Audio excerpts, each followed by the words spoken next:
It looks as if I met some people in the morning. What Right. is that? It means I met some of you in the morning. I met Pamela, Ebenezer, and Priscilla. Yes, quite a number of you. Yes. When it comes to class. So here, I think Pamela, you and Priscilla contested for the course rep in the other class, and then they didn't vote for you, right? Yes, please. So yeah, Pamela and then Priscilla will be our course reps. Pamela, you'll be the course rep Well for this noted. course, okay? Oh, Okay, okay. sir. Did Priscilla contest in the morning?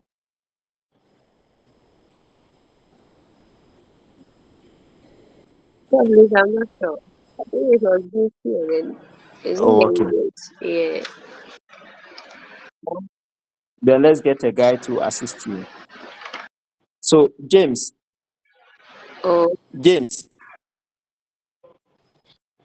Sir, James, sir, good afternoon. How are you? yes, I'm doing good. And Hello, you? good afternoon. I'm also fine. Good Can you afternoon, sir. assist Priscilla? Yeah, can you assist Priscilla for us? Okay. Hmm. Of what? Sorry, can you assist Please. Pamela?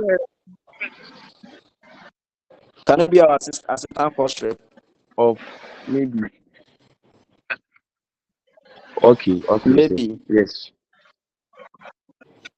Please, we want Yes, to be sir. sure. Can I you do can it? do it. Yes, All sir. right. Okay. So, um, please, I'll entreat that you all share your WhatsApp numbers and the in-call messages so that right from here they can create a WhatsApp group for us. Okay, sir. I hope that is fine. yes, Yes, Yes. sir. please. That's fine. Okay. So kindly mute your microphones and then let's start something.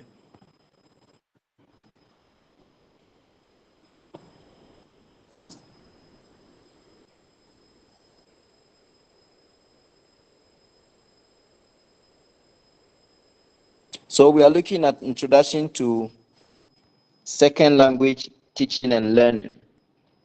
Since you people are teachers, you go at school to go and teach, and majority of you will go to teach the English language. But we all know that the English language is not it's not our first language. So it's a second language we have acquired or we have adopted and have made it our second language. But since it's the official language used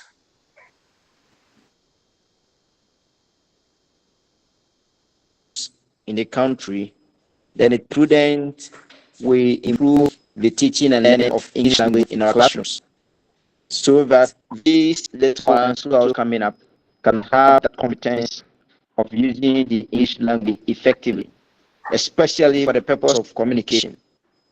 So we all know that we write exams in English. Almost everything in this country is done in English. So we have to. So that is why it is very important we look at how we can teach and then how our students can also learn the English language. So second language teaching and learning is a field that examines how people learn language and other than their first language, and how such language can be effectively taught. So the course introduces students to key concepts, theories, approaches, and issues in second language acquisition and pedagogy. Please, did you get that? The course introduces students. So this course, the purpose of the course is to introduce you to issues in second language acquisition and pedagogy, the theories, approaches, and issues in second language. The first, today being our first lecture, we will be clarifying some basic terms, scopes, and some guiding questions of the discipline. When I say discipline,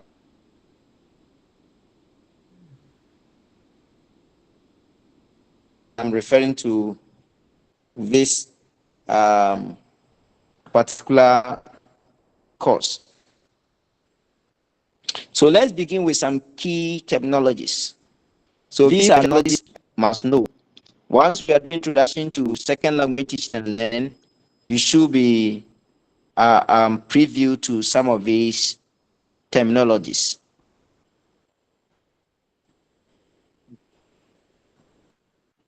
Please, do you have your models?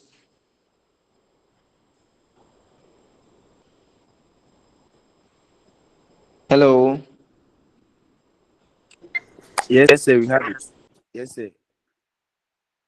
Yes, please. You have them. Yes, sir. Okay, that is fine. So now let's look at some terms. We have one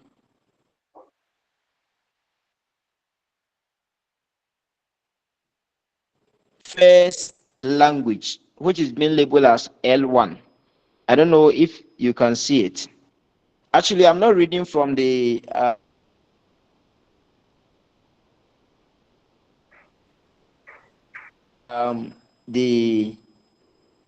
model I prepared by I believe labeled as one in the model, and then LA, language teaching, and so on and so forth. So as you read the book or as you read the model, you come across these terminologies, or even as you keep as you write your exams, these terminologies will be very useful.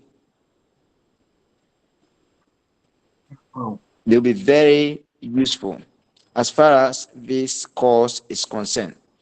So when we say first language, which is L1, how do you understand this term? The introduction and learning of second language. In introduction of second language teaching and learning, how do you understand the term first language?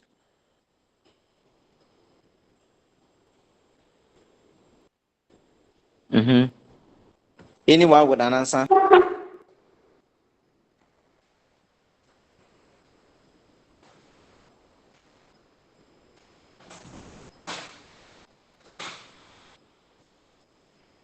Yes, please, I'm listening. Talk to me.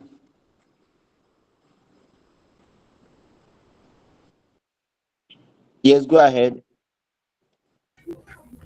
The first language is our mother tongue. Good. That is our mother tongue.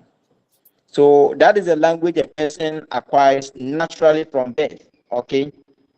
And just as you mentioned, it is usually referred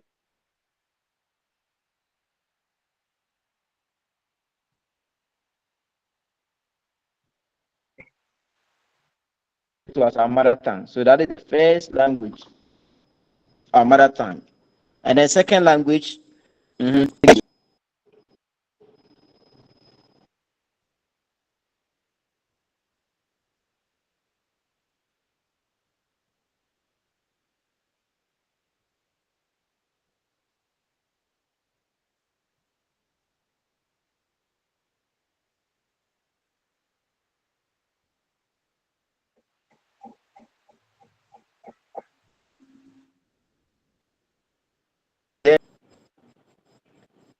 so the second language is what any language learn after the first language, right? So this may be acquired in a natural environment Yes.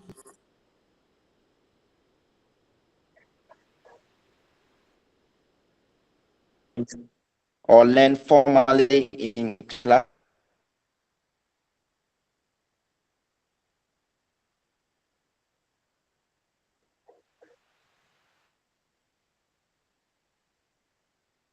classroom.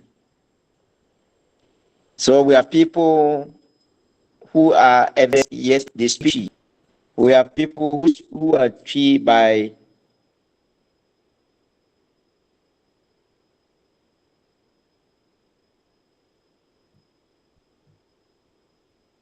uh, um,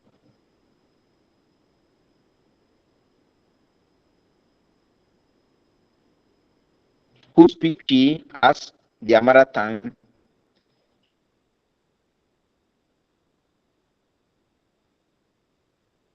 and they can also speak French. It means that their first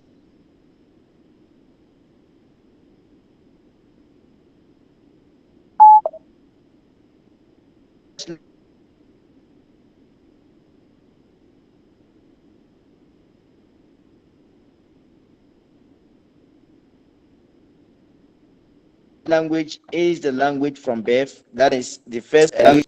Or the second language we learn when we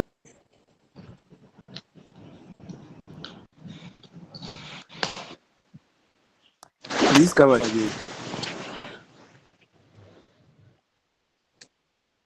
I'm asking that when do we say a language is foreign, or what is foreign language?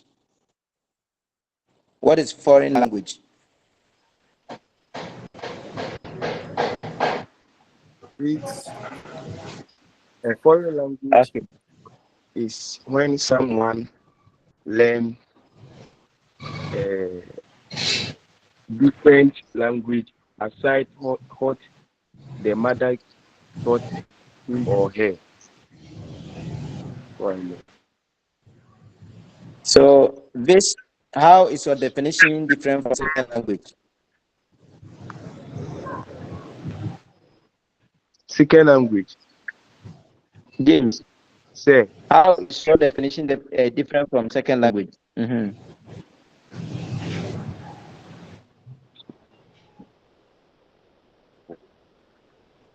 is the same.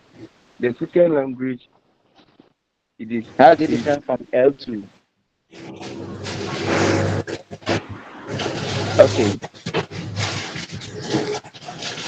Musa, hello. Musa, can you mute your mic?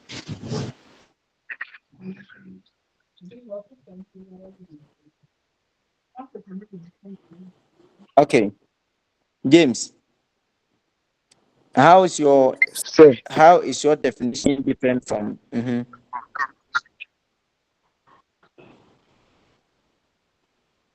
it's because we the foreign language acquire a little maybe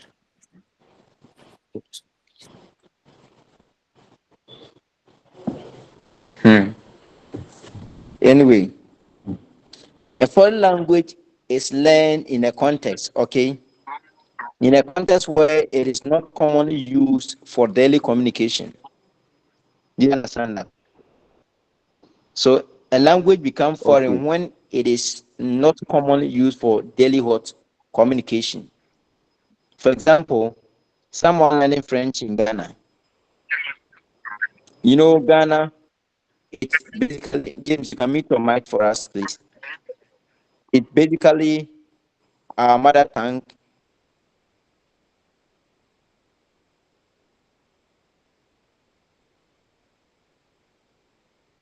And then our second language, which is our official language, the English language.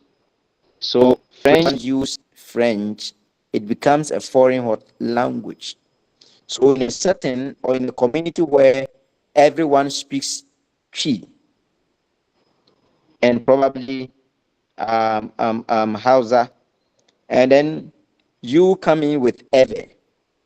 Ewe becomes a foreign language in this context because it is not a language that is used in our daily activities. It's not commonly used in the community. So it becomes a foreign language in that community or in that context. The another term I want us to note down is the second, what we call second language acquisition. Please don't be confused. We've talked about second language, and then we are talking about second language acquisition. And second language acquisition, we are saying that it's a field of study that investigates how people learn second or additional language acquisition. So how people acquire second or additional languages, focusing on the cognitive, social, linguistic, and psychological processes. So acquiring language goes through some processes, and some of them are the cognitive, social, linguistic, and then psychological processes. So in acquiring language, in acquiring a second language, it is cognitive complex, social, linguistically, you must pay attention or focus on that, and then psychological processes. The third terminology we are looking at is language teaching. Language teaching. So when we talk about language teaching, it is the plan, systematic instruction of a language, which is often used within formal educational setting. So as teachers who are being trained, or teachers we are training for you to also go and then teach the English language as a second language. The system or the term language teaching is all about you planning and having systematic instruction of a language in a formal educational setting. Now, second language learning, uh, uh, um, let's just suppose second language learning and then second language acquisition. What's the difference between the two? Second language learning and second language acquisition. What is the difference between the two?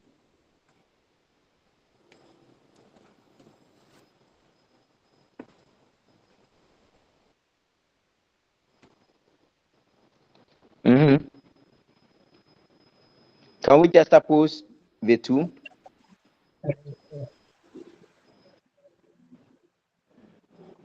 Hello, Mm-hmm. sir. Yes, I'm Sir, listening, so please. my view on this is that with the second language acquisition, I think it will come about from um, you finding yourself, a person finding himself in a different geographical area that speaks a different language from his, but through interactions, through social interactions, he begins to pick up that Mm-hmm. particular language that he finds himself in. And when we talk about the second language learning, with that I can say that it is a personal decision. It is a personal decision to learn how to speak or use a different language apart from your indigenous mother tongue. So with that, you are conscious of your effort that you want to learn. But when uh, we talk about the second language acquisition, with that one, it is some it sometimes comes unconsciously, but because you find yourself in that particular area, you tend to acquire that language. That is my submission, sir. Wow. Thank you so much. What's your name? Cyril. Or what's your name? Sadly, I'm Cyril. Cyril. What's the other name? Please, the name on my email account is Cyril Blink. I'm asking what is your name. I didn't ask the name on your email account.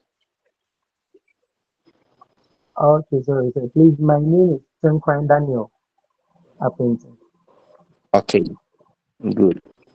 So Tinkran, if it were examination, I would have given you 9/10 for this explanation you have given. Yeah, Thank you. you've done well. So as Tinkran said, the difference between the two is that when it comes to language acquisition, it is natural and subconscious. Second language acquisition is natural and subconscious. Natural, nobody sits you down to teach you, but then the more you interact or you find yourself in that environment and then you interact with people, subconsciously you acquire the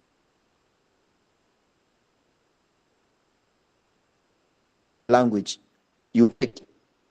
So, for example, a farmer or a tree person who finds himself in Ireland will automatically or will start unconsciously will start speaking some ever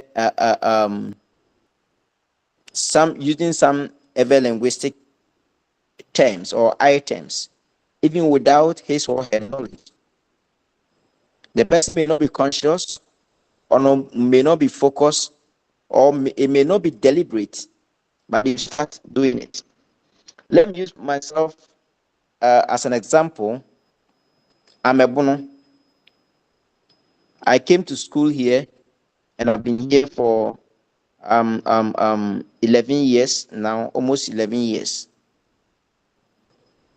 Because of that, subconsciously, I speak Fanti sometimes.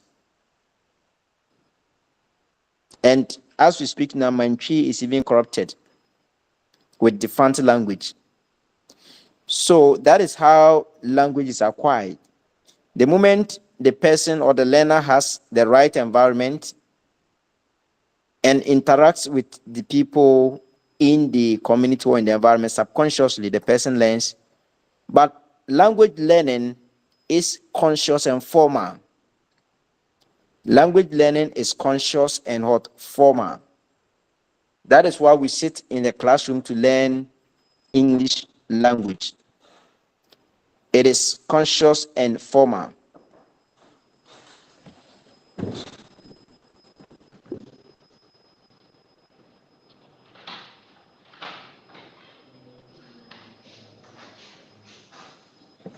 Okay, so these are some of the difference between the two.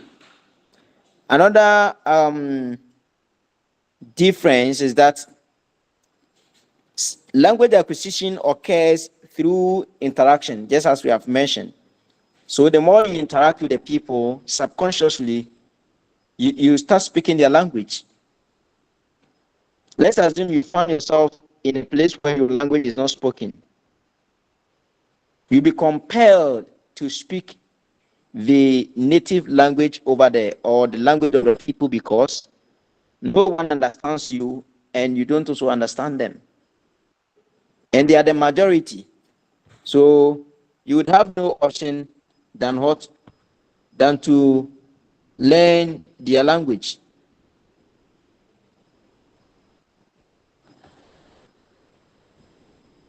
Please, you get that?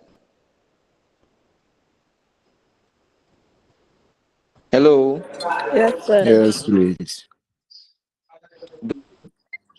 Good. Yes, please.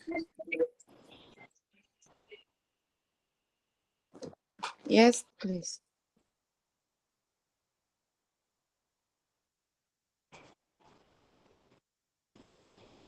So we are saying that, okay, we are saying that this one is natural and subconscious, and then second learning or second language learning, it's it what? It's conscious and focused. So it's deliberately teach you the English language. That is why we've been preparing people to go and teach the English language. in your various schools.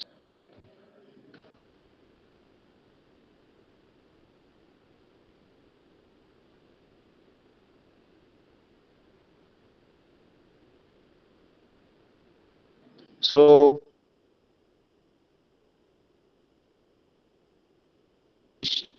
for example, we can the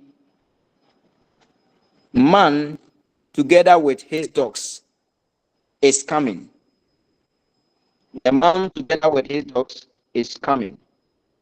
Now, under normal circumstance, one may say, why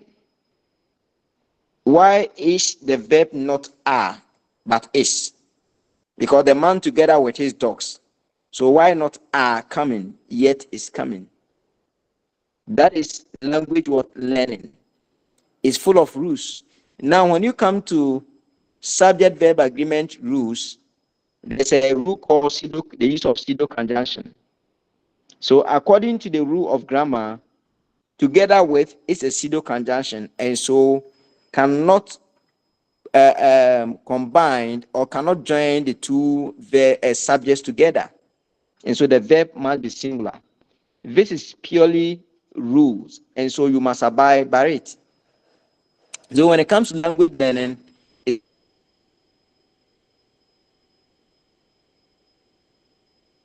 it's about rules and form, not or emphasis, unlike language acquisition. Note this, that whilst early theories sharply distinguish the two, contemporary scholarship often sees them as complementary. So the various language theories who came earlier did everything possible to distinguish the two, but contemporarily or these days, it is seen as complementary. Language acquisition and language learning. Please, any question? No, please. All right. So why do we study language Sir, please, I have teaching a and learning? question. Okay. Go Okay, ahead, sir. So please. please, would you call English a second language, or comparing the English language and a local dialect, maybe Fanti? Which one is a second language? Let's say you are an Ashanti and you are you live in maybe the Volta region. Would Mhm. you speaking their language be your second language, or the English would be?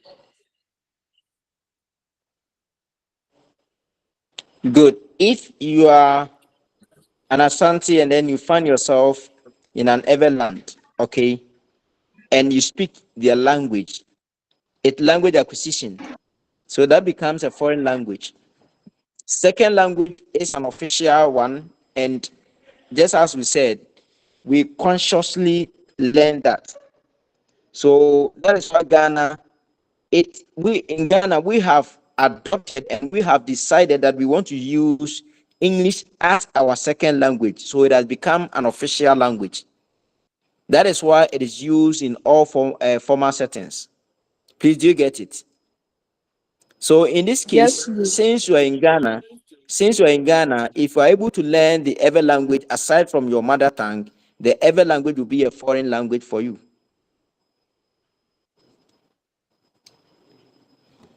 If you want Okay, to sir. look at it, yeah, if you want to look at it contextually, okay, contextually, then when let's assume when it comes to a community where we speak Twi and then we speak Twi and English, and then someone comes in with Hausa or any other language, that language becomes a foreign language because that language is not commonly used in our daily activities. Rita, have you got a difference between the two? Yes, So in please. Ghana here, English, yeah, English is our second language. Okay. Now, why do we study second language teaching and learning? Why do we have to study this course? Or why the need? One, let's look at the aspect of globalization. So that is increased in interaction across cultures and nations. So if you have realized something, those of us in on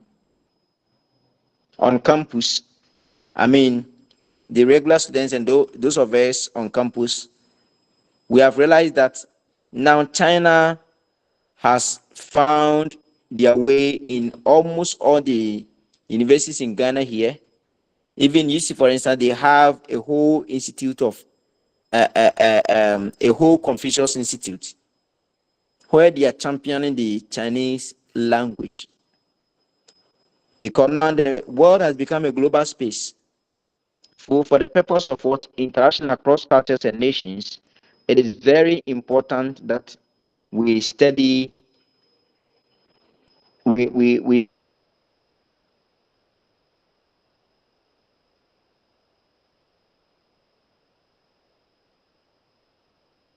study teaching and the learning of what? Second language. Two, for the purpose of education. English and other languages serve as media of instruction in many contexts. In our case,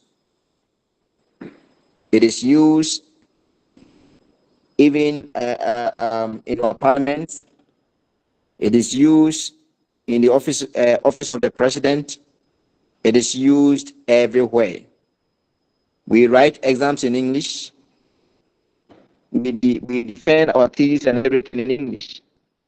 It means that English has become or serve as medium of what? Instruction in Ghana. And so it is very prudent that we study how to teach and how to learn the language. If as of this time, 64 or 63 years of independence, we haven't been able to settle on one common language and then made it a core language for everyone so that we can use that as an official language in this country, and we are still depending on the language of our colonial masters, then we must learn it very well. Yeah, that is it. If we are not ready for change, and we still want to use our colonial masters' language, then there's the need for us to study how to teach and how to learn the language very well, because it's a second language, and just as we said, learning second language is full of rules and forms you may not understand. Sometimes those of us who teach English, there are certain rules and certain forms you may not be able to explain, but that is the rule. Sometimes you go to class and students will ask you, say, why is this that? Because second language learning, the emphasis is not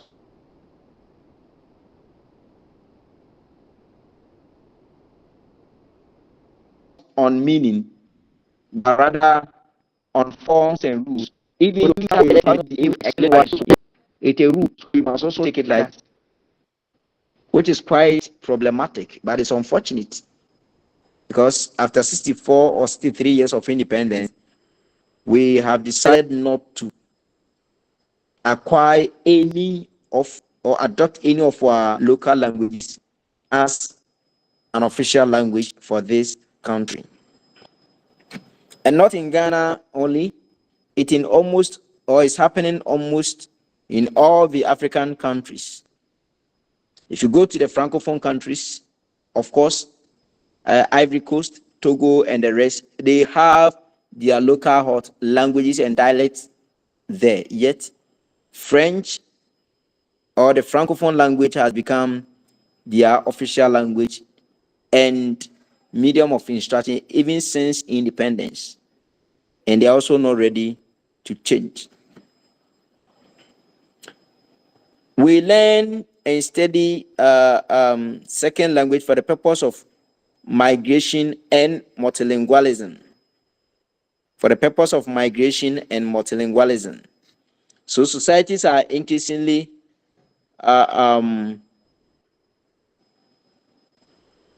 societies are are constantly becoming linguistically diverse. So, for example, when you come to Ghana, let's use our dear nation as an example. We have about 70 different languages spoken in this country. About 70 different languages spoken in this country. So for the purpose of this multilingualism, if probably we didn't have the English language, we would have found it very difficult to get one common language for official duties and formal duties. So it's one of the benefits of studying and learning second language.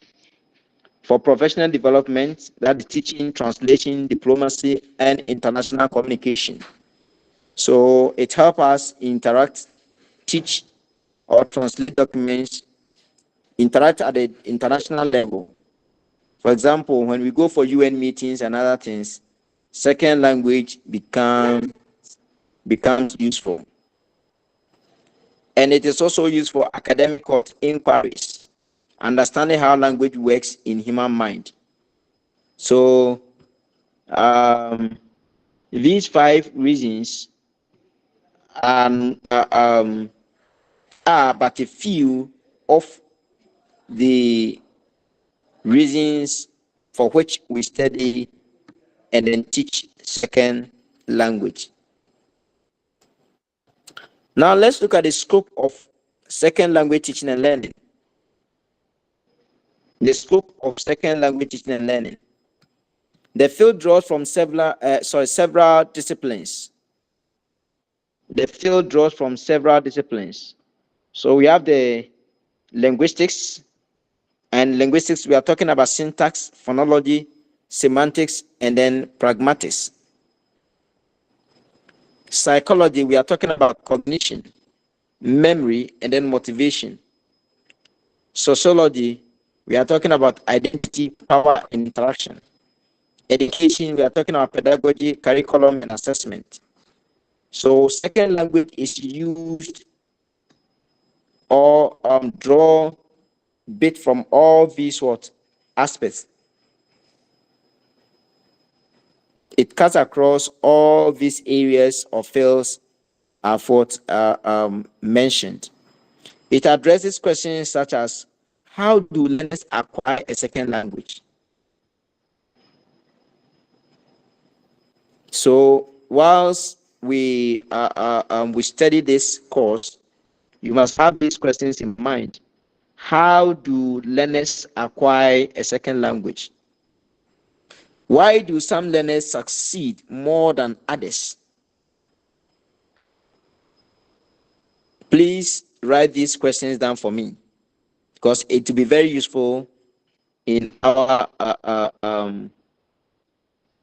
studies as far as this course is concerned. How do learners acquire a second language? 2, why do some learners succeed more than others? Why do some learners succeed more than others? 3, what roles do age, motivation, and environment play in acquisition of second language? Have you thought of that? What roles do age, motivation, and environment play in the acquisition of second language? And the very last one, how can teaching enhance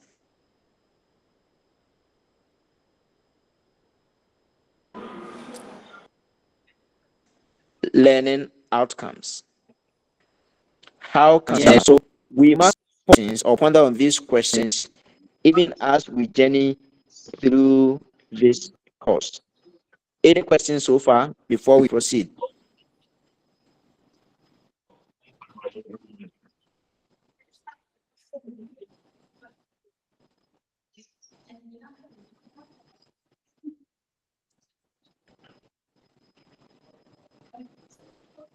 Hello?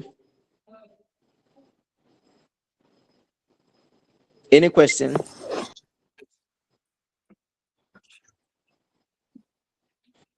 If there are no No, sir. questions, all right, thank you. If there are no questions, then let's look at the role of the teacher in L2 learning. Pardon me?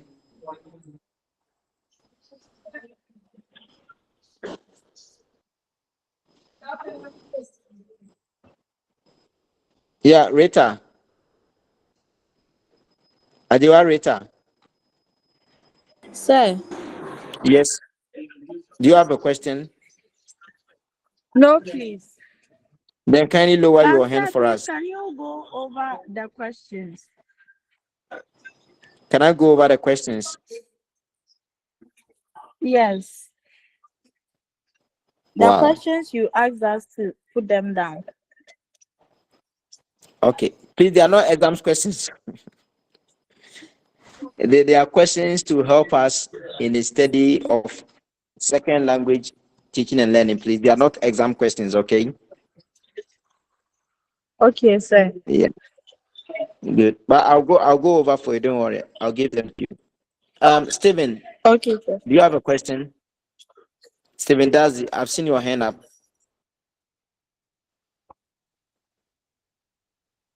Stephen, probably he's not aware. So Rita, you can lower your hand for us, okay?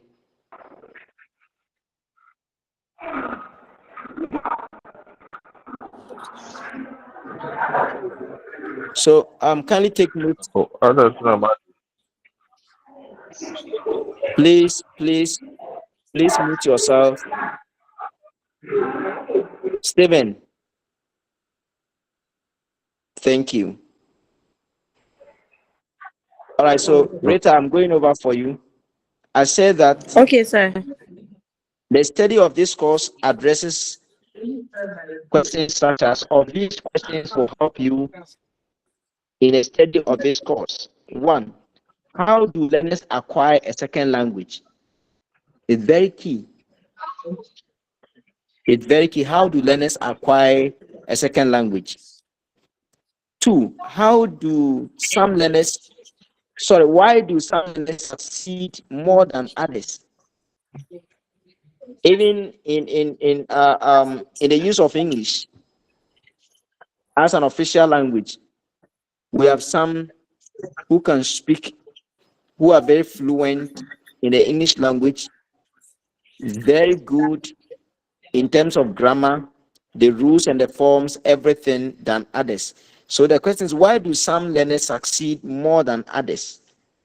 Three, what roles do age, motivation, and environment play in the acquisition of second language?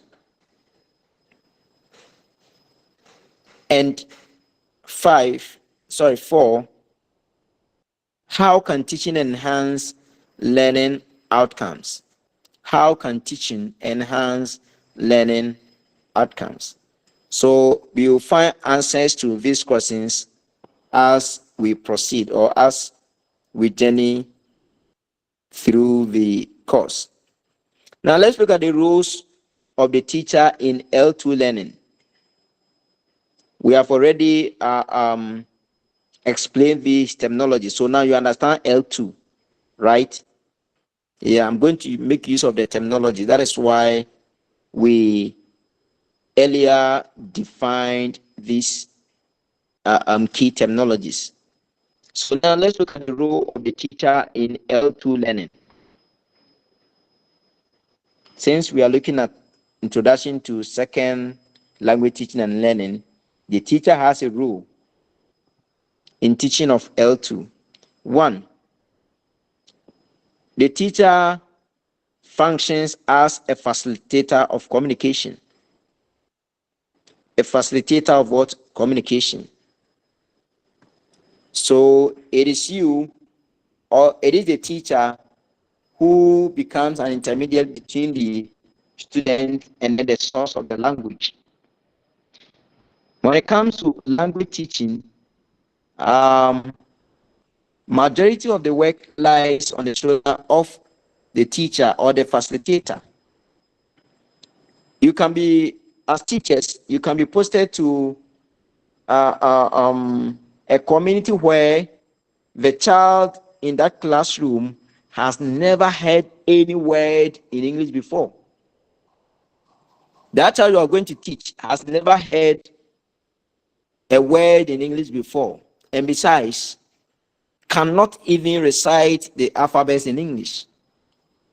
So in this case, you become a facilitator of communication. So it is your responsibility to make sure that you teach this learner, for this learner to acquire the L2 language. So it's a very difficult task. For example, if you have been posted to a village, probably in the northern region, and then the only language the children of that community understand is Dagbani, and they have come to school, and you are an English teacher, it is your responsibility to teach this child English. This child has never heard any word in English because his or her parents don't also understand the English language and they cannot speak.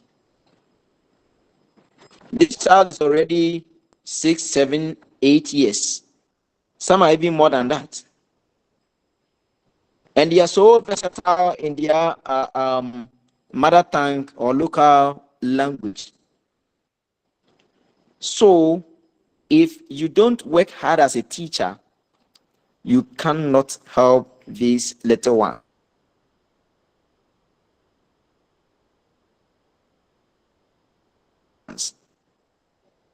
So the role of the teacher in L2 learning is very huge. So you serve as a facilitator for the learner. And now every learner learning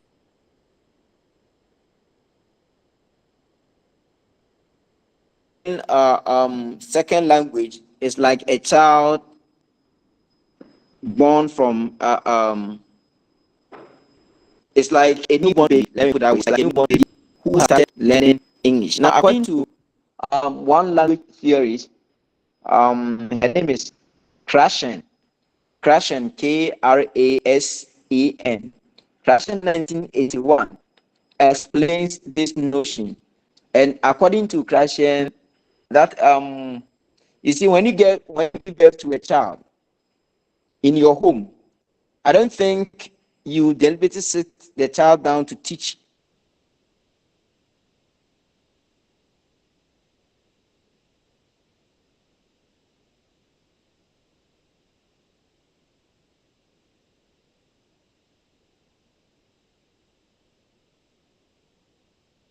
the child your language.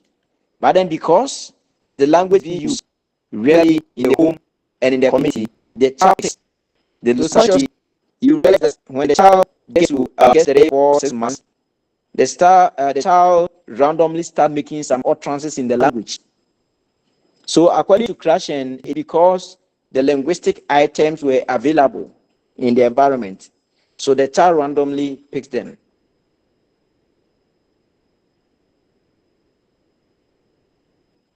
Even without anyone consciously teaching the language.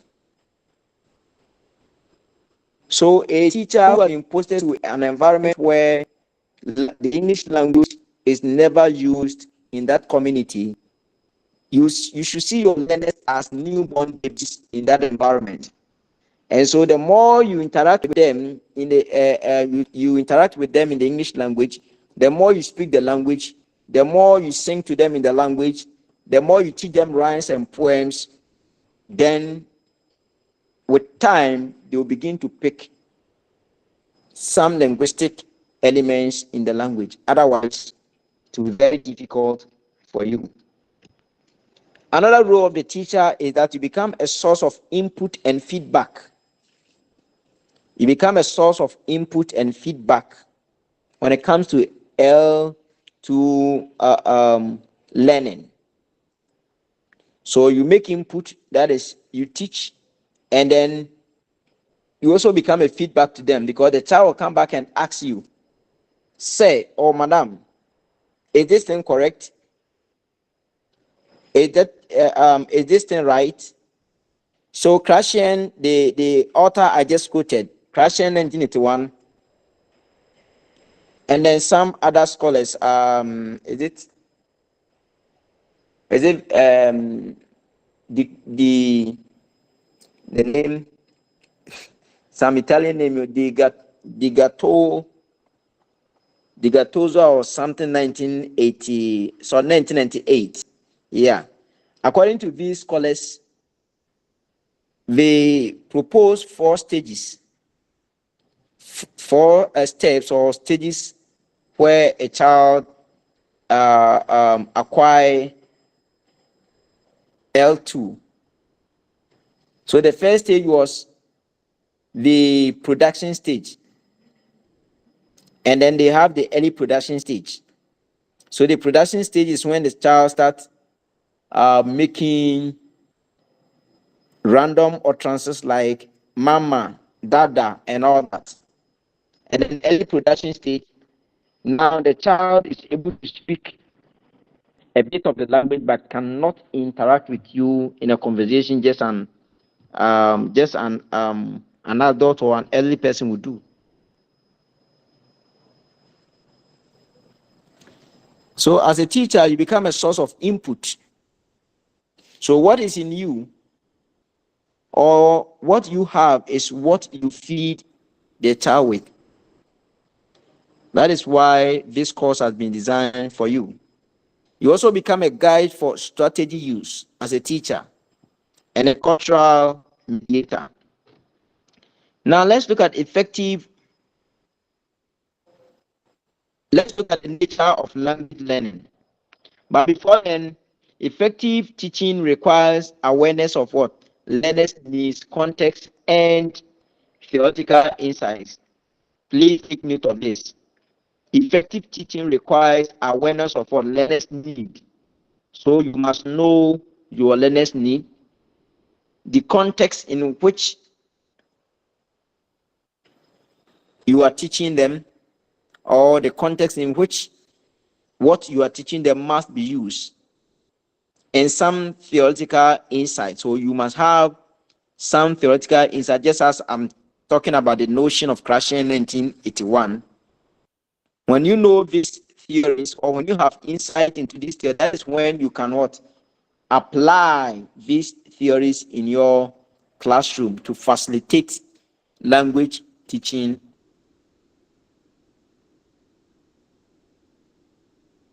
and learning. The nature of language learning. Language learning is a developmental process. So it's in stages. It is gradual and developmental. It's gradual and developmental. So it's step by step. It's a process. That is why you don't go to kindergarten class, or you don't go to crèche, to the crèche and then start teaching them subject verb agreement. No. You start with them from what? Probably kindergarten, you can start with the alphabets A, B, C, D, until you get to know that all of them can recite the alphabet. I mean, they can pronounce the various English alphabet. When they see A, the letter A, they can identify it. When they see the letter D, they can identify it. When they see the letter Z, they can identify. You don't move on, or you don't proceed to another level. So language learning is gradual and developmental. It is also often it is nonlinear. It is nonlinear because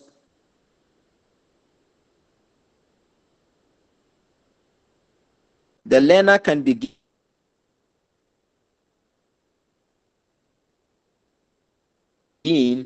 by randomly making utterances, by calling any word or mentioning any word in the language. So the learner, although you taught the learner how to say good morning, how and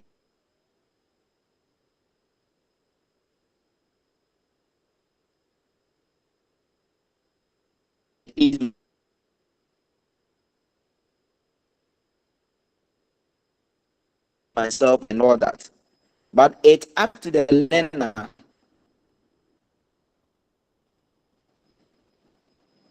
when speaking. He or she can come out randomly and mention any word at all that comes to his or her mind. So it's often nonlinear. Let me say interaction. So if the child learns to speak the English, you should understand and know that the child is going to commit a lot of errors because he or she is a L2 learner. So the nature of second language learning is influenced on errors, so that it is the responsibility of you, the teacher, to correct those errors. So please, when you go there and you are teaching your children, probably some may succeed earlier than others, some may be better than others. Please make sure the those who succeed or those who are quite better than the others don't make mockery of their colleagues. You should see to that as a teacher.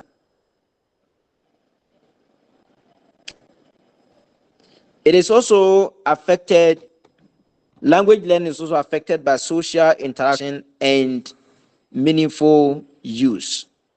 Social interaction and meaningful. So the environment also counts. So make your classroom a conducive environment for the use and then for the use of the English language. Note that errors are not failures, but evidence of what learning in progress. That is why I said make sure your students who succeed earlier than others don't make mockery of those who are still learning.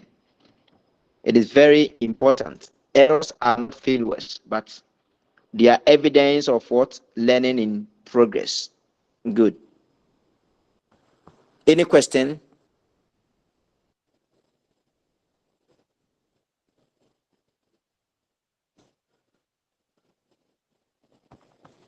Any question? No, please. Okay. Say, please, I have a question, but I think it will take us back. When you have a question, but it take us back. Let's say. The class is ending by 6:30. Okay, let's hear your question, please. Please, my question is, if a teacher is from maybe the Asante and he knows how to speak the Ga, and has been posted in the Ga area, and the people in the Ga don't know how to speak how to use the English language or how to speak the English language, and the teacher uses the Ga to teach them the English language. Is the Ga the second language, or the English is the second language? Second language of who? The teacher or the learners? No, the learners. You see, in language, okay, it is something like how do I even put it for you to understand? In learning language, for example, just as you gave an example, because the teacher can speak Ga, the teacher can start from that point. Since the learners don't know anything in the English language, you can start with them in the Ga language, but that doesn't mean the Ga language is the second language. No. The Ga language is neither their first language. The Ga language, since it's a Ga community, the Ga language is their first language. Do you understand that? That's the first language of the learners. Okay. So the English language is the second language of them. James, are you clear? Yes, sir. Yeah, but it is right if the teacher starts from or start with them from the Ga language. Probably if the teacher mentions apple to them and then they don't know what an apple is, then it's prudent he brings it or he translates it into the Ga language for them to know apple in the Ga language before you bring it to or you bring them back to the English language. Otherwise, you'll be doing a cost 90 work. Any other Okay, so question? please, maybe me being as a teacher to teach them English language, and I don't know, and maybe they are also speaking their local language is Ga, and I don't know how to speak the Ga. How am I going to use the English to teach them? Good. So this has what you are saying is one of the challenges or issues when it comes to language acquisition or the teaching of English as a second language in this country. Is one of the problems. For example, just as you said, you speak Cree and then you are being posted to teach in a village or a community in the northern region where the children speak Dagaba only and they don't understand any other language apart from what? Dagaba. But you as a teacher don't also understand the Dagaba language. It makes language teaching very difficult. Very, very difficult. Because practically, whilst we're growing in school, if the teacher says something in English and we don't get it, he translates it into our local language for us to get it there before he comes back. So, for example, if you mention cat, and then the student or the children don't know what a cat is, but then you translate it into their language and then you tell them cat in your language means okra. You see, they will be like, oh, okay. Do you get it? So the next time you mention cat, they know that cat is what? Okra. But if you don't understand their local language or their dialect, then I don't know how you are going to manage. So this is something GS must look at. Yeah, communities or in such communities, they must make sure they post people who understand the local languages there. I hope when you are applying, when you are filling the GS recruitment form, you are asked the languages you speak, right? Yes, Do sir. they ask? Yeah, they ask. So Yes, please. I think, yeah, they must, because it will surprise you that you go to a classroom and then the whole class, their first time of hearing the English language is the day you said to them, good morning. That was the day you said to them, good morning. Anyway, now let's look at some theories of language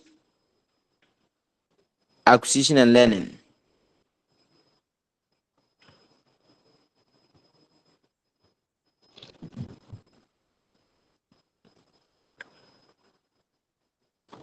We have one, the structural or the behaviorist theory of language.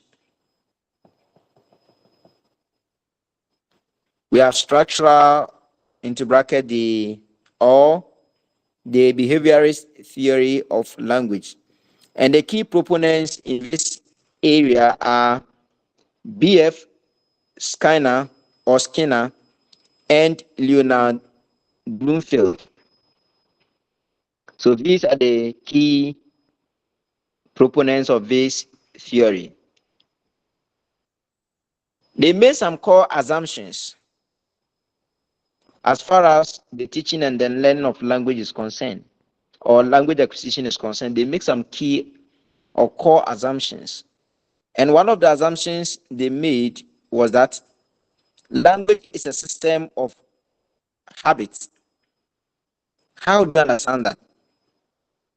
Language is a system of habits. How do you understand that? Mm-hmm.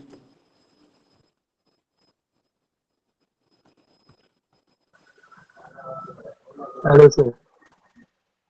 Yes, go ahead. So, sir, please, if you say language is a system of habits, my understanding is that learning a language is not a one-day job. Learning a language is not a one-day job. You progress in language learning. So, if you start learning a particular language, as the days goes by, and you are still keen on learning the language, you progress from one stage to the other. Because you being a beginner or a learner in a particular language, you cannot immediately start using proverbs like examples like proverbs and idioms in that particular language. You learn from the basic things. So you progress as the days goes by. So in that aspect, we say that language is a system of habits. You progress. That is my understanding, sir. Okay. Yeah. So just as we mentioned earlier, that language learning is gradual and developmental, right?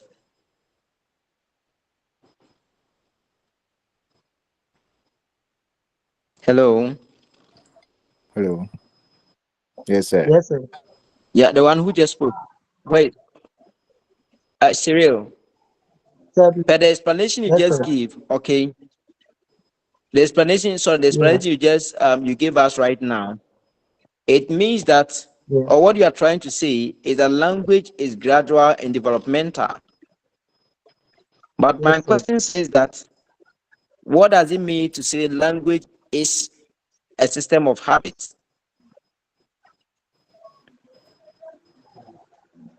from Okay. the behaviorist or structuralist view of language? It means Can that I speak? language is learned. Okay, okay, get on. Go ahead.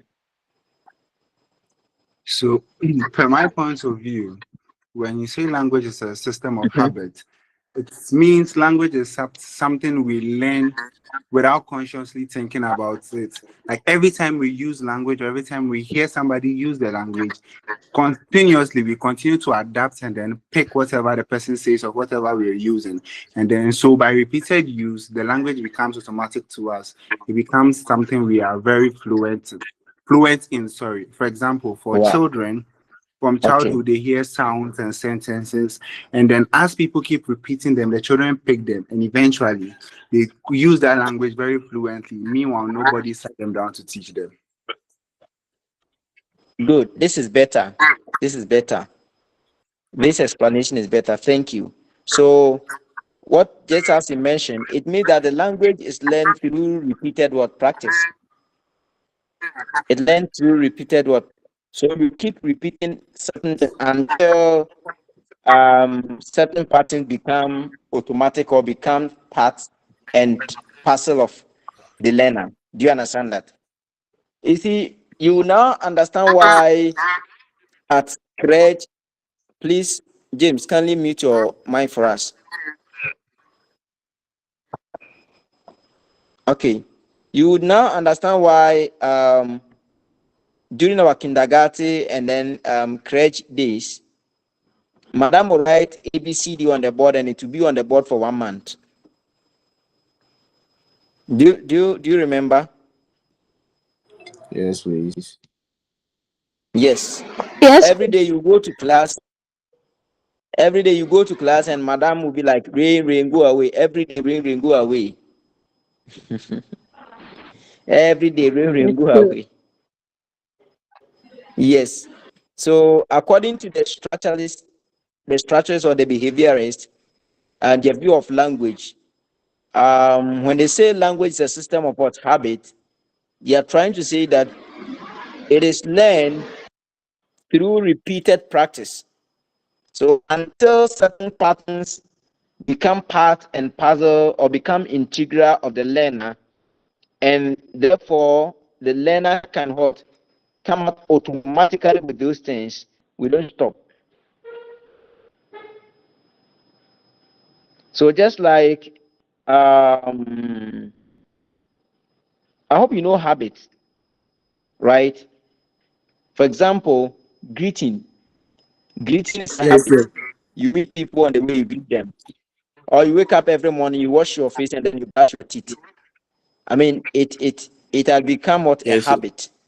It means you constantly or repeatedly what practice those things, and at a point they become part of you that if you wake up and you don't brush your feet, you don't feel okay or you're not comfortable. You don't even want to talk to people because you haven't what brushed your teeth. Please, do you get that? Yes, please. Yes, please. All right. Thank you.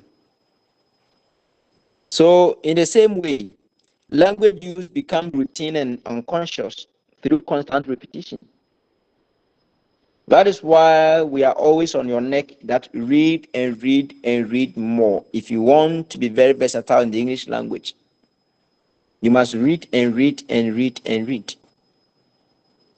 Because the more you keep reading, the more you repeatedly use English words and even come across new words and keep practicing them.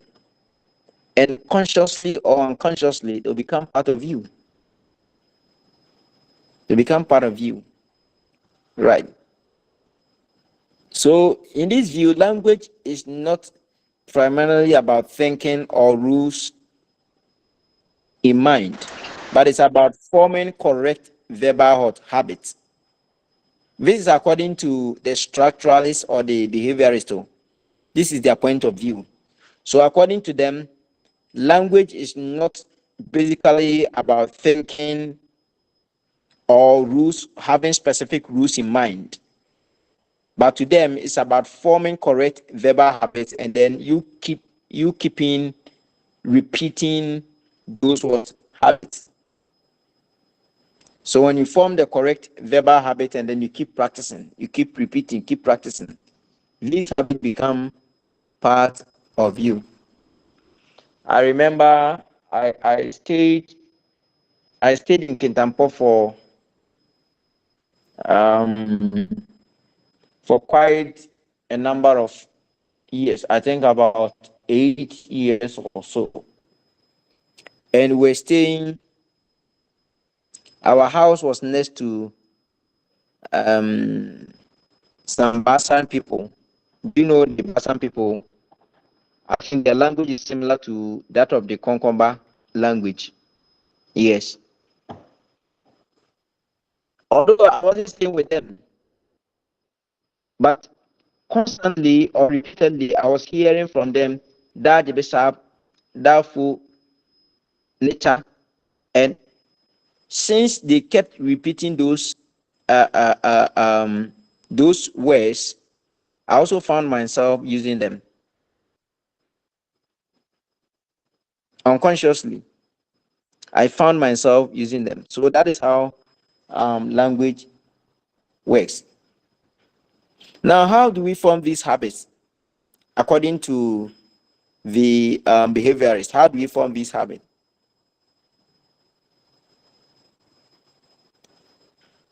So the learner hears a form, okay? The learner hears a form, and then that form serves as what? A stimulus to that student. For example, if the teacher says, this is a book, this is a book, then the learner responds, this is a book. Then the teacher repeats, this is a book. Then the learner responds, this is a book. So as the teacher and the learner keep repeating this structure, this is a book, this is a book, automatically it even becomes like what? A song to the learner. That is why your kids, when they come from school, if you have observed, if your kids come from school, they will be there, and then they will be repeating whatever they were dear madam or teacher said in school. Have you Yes, observed they'll that? be imitating. Those of you who have kids, Yes. Yes, sir. Yeah. you've observed that, right? Yes, sir. Good. Yeah. So that is how it works. Any question?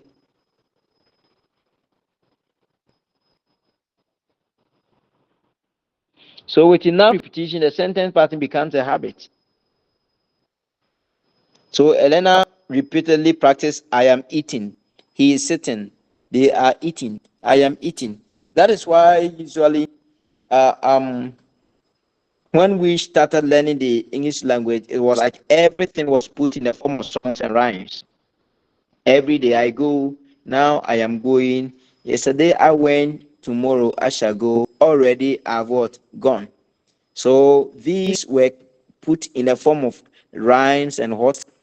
They were put in the form of rhymes and songs for us. For the purpose of repetition and then what? Memory and memorizing them.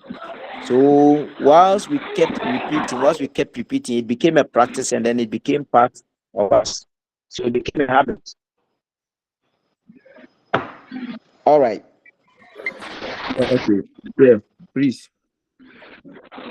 So, can I define it as the language habits are the ways we use language in our daily lives? Or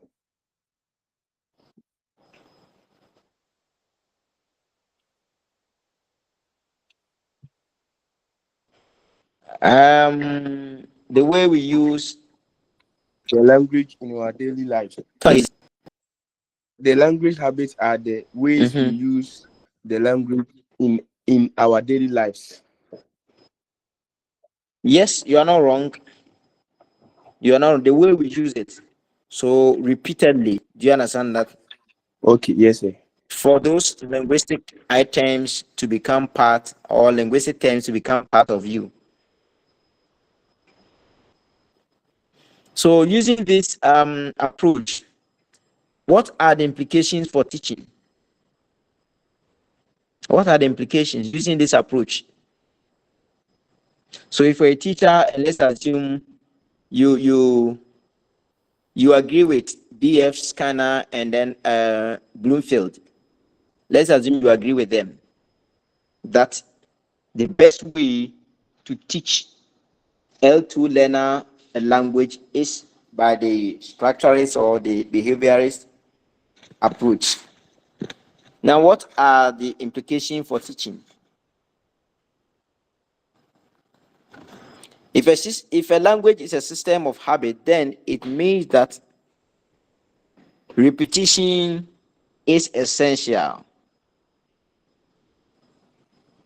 Repetition is what? Essential. Okay? Errors are seen as bad habits that must be corrected immediately. So, if you use this approach in your class, and then every day I go, now I am going, automatically it becomes a song for the learners. But once you hear that one learner twist it and then begin to sing, every day I went, now I am wenting, that thing must be immediately corrected. Otherwise, since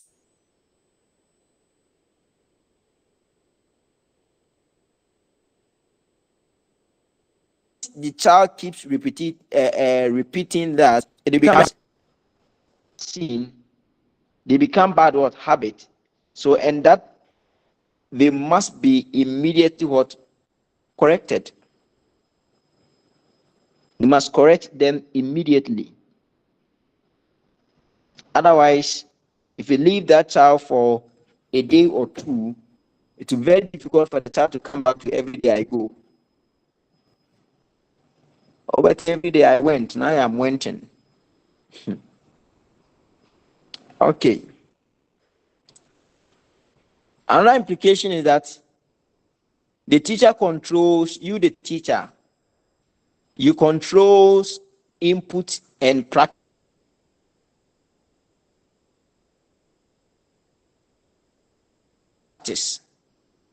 You control input and practice. And accuracy is more important than creativity.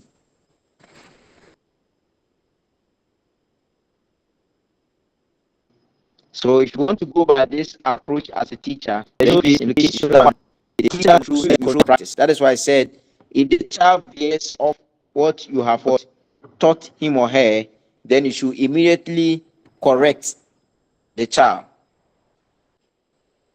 So you control the practice of the learner, and the input is also being controlled by you, because it is you who have formed these rhymes and songs for them.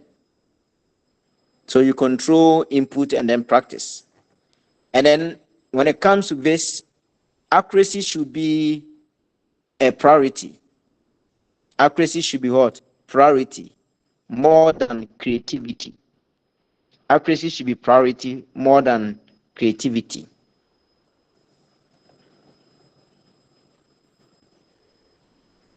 So this theory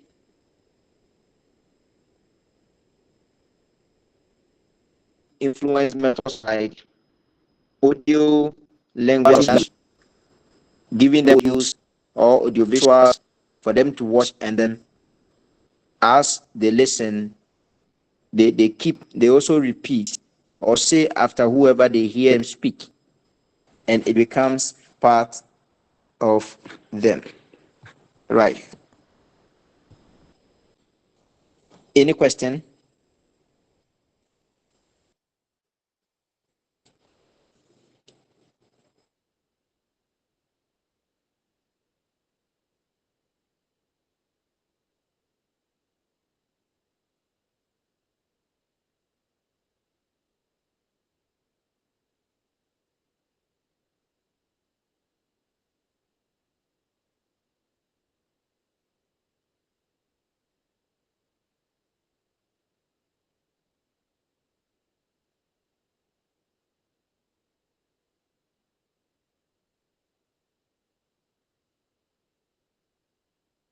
Yeah. But then just as I said, Pamela and then James, make sure you create a WhatsApp platform for us. So kindly share your numbers and your names here in the in-call messages for them. WhatsApp and Okay, sir. WhatsApp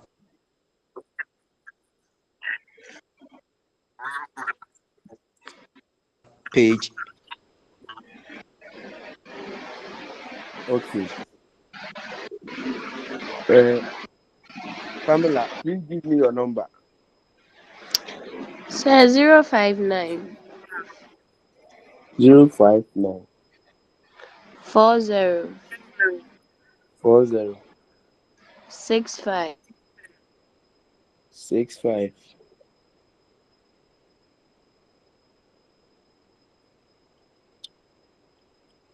65. Hello. For Okay. us. 059 40 65 65. 321. Okay. Please, any contribution?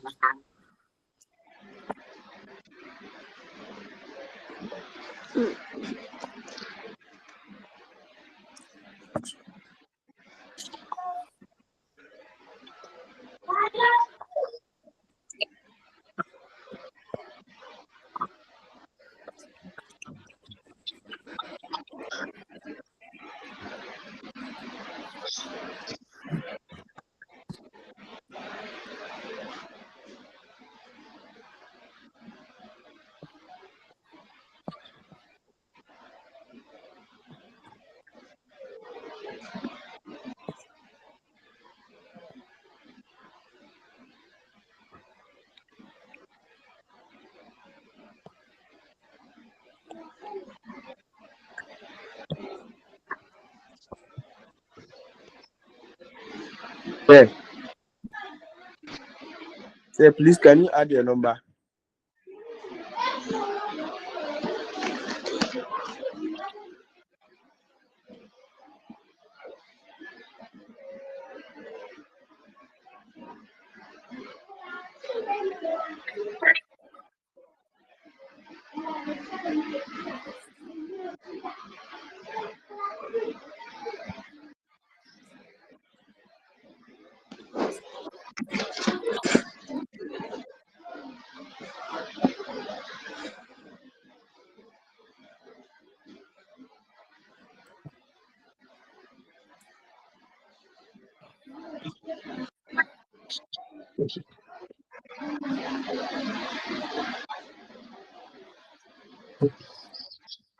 Hello, sir.